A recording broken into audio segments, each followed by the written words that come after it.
this is the mobility section of the training, and our goal is for everyone to be familiar with some of the terminology that you're going to be coming in contact with, and then to demonstrate how you will safely transfer patients.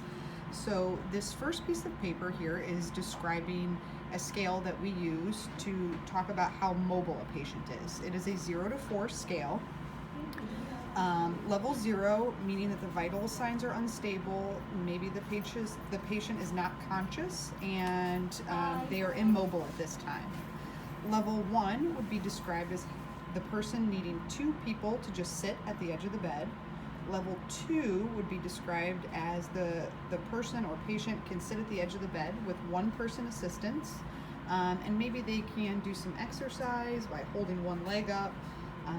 Level 3 would be that they could stand for a couple minutes, maybe get up to the chair or commode, and even walk within the hospital room. Level 4 would be described as the patient can walk outside of the hospital room with or without assistance. This next list of terms is an objective way to describe how much assistance a patient needs to complete a task. So in this setting, we're talking about transferring and mobilizing a patient. So if we start here at the bottom of the list at total assistance, the patient does less than 25% of the task, and the helper is doing a majority of the work. As we go on to max assist, the patient can do at least 25%, and the helper is doing the remaining portion of the task. Moderate assistance, it's 50-50. As we move on to minimal assistance, the patient can do at least 75% of the task, and the helper is providing 25%. Contact guard can be described as a protective safeguard, or just steadying assist is provided. And as we move on to supervision or setup, the patient may just need verbal cues to reach back for a chair or setup of their assistive device of the rolling walker or cane. Modified independence, maybe the patient requires an assistive device like a walker or a cane, or they need increased time to complete the task. And then complete independence, they're able to do everything on their own safely. And how this all comes together, if were going to walk into a patient's room on the acute side of the hospital, you're going to look for the whiteboard in the patient's room that will have the nurse's name and the date, and there is a magnet on that board, and you will have their mobility score circled, whether they're level 0, 1, 2, 3, or 4. Underneath this we'll have the date and the initials of the last person that mobilized the patient. If they need an assistive device, that will be circled, and at the bottom their level of assistance needed to complete the task. So are they a max assist of 1? Are they a minimal assistance of 2? Or are they completely independent? So this is a quick and easy way, as soon as you walk into the patient's room, to know what they can do and how much physical assistance they need. And as we move on, we've got 2 different types of bedpans here. We've got the fracture pan, which is used for patients that maybe have a hip fracture, back surgery, neck surgery, or just frail patients. And then we have the standard pan. So when you're placing a bedpan, you're going to flatten the hospital bed and have them roll away from you. And the way to know how to place it, the front or the back, you can do that one of 2 ways. So the first way, you can look at the height of the bedpan, and the tall part would go in the front, and the lower part would go towards the buttocks. So this is the front, this is the back, front, back. Or you can look at the rim of the bedpan, and you can think about the thicker portion going towards the buttocks and the thinner portion going towards the front. So if you walk into a patient's room, you're going to want to grab the gait belt anytime you're going to mobilize the patient. The gait belts will be in a drawer or cabinet, and it's usually labeled gait belt or safety belt. So every patient has their own belt in their room. It's kept in their room, and that way each patient has their own for sanitary reasons.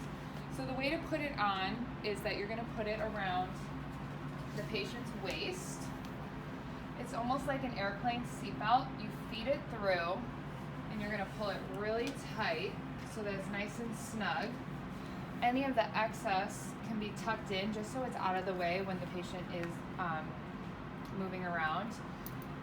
Now you just have to be mindful if they have a distended abdomen or if they have any precautions or drains or incisions. We don't want to put the gait belt right over that, so we usually put it up higher.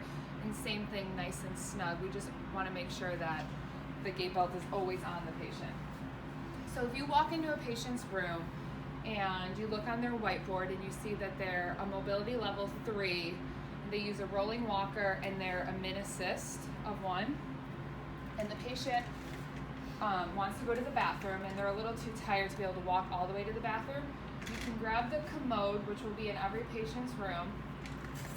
And the way we set it up is bringing it nice and close to the surface that they're transferring from.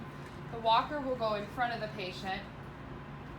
As the patient's sitting up on the side of the bed, you'll cue them to scoot to the edge. They'll always push up from the surface that they're standing from, so in this case it's the wheelchair. We don't ever want them grabbing onto the walker until they're actually up. And as your job, providing min assist, you're going to take one hand, underhand grasp on the gait belt, other hand on the walker to steady it, and then as she stands up, you're just helping her. Now you have a hand on the walker to help guide her to the next surface, and then when she gets there, we're going to cue them to reach back and have a seat. So that would be for somebody that's more of that contact guard, min assist level, not needing too much physical assist right now. So now if you walk in and you still see that they're a mobility level 3, but they're a mod assist times 1, you want to get nice and close to the patient because you want to be able to provide a little bit more assist. So we're going to take the walker out of the way. You're going to come nice and close to the patient. Same steps. She's scooting to the edge. She's going to place her hands on the chair to stand up. And now your job is to get nice and low in a squatting position, a 2-hand grasp on the gait belt. And as she stands up, you stand up. And now we're both taking a few steps to the chair, reaching back, and sitting down. Just being mindful of those good body mechanics so you don't hurt your back as you're helping pull the patient up. So you always want to be moving with them. So now, another patient scenario, if you go into a room and you see they're mobility level 2 and it says max assist, you know that the patient can't stand or walk, so it's really not safe for you to go in there and try and help stand the patient up to take steps over to the commode. So what we recommend is angling the commode so that there's less surface to be traveled. And now for this type of transfer, same thing, she's going to scoot to the edge, but this time she's going to reach for the armrest, and you're going to position yourself nice and low, and instead of standing, we're going to do a squat pivot transfer. So on the count of 3, we'll pivot over. 1, 2, 3. It's just a quick turn, and you're turning as the patient turns, and you're not twisting your back. Most of the time, you're going to want to grab a second person to assist, so therefore, somebody will be in back and somebody will be in front, both holding onto the gait belt, pivoting the patient to the surface that they're transferring to. Thank you.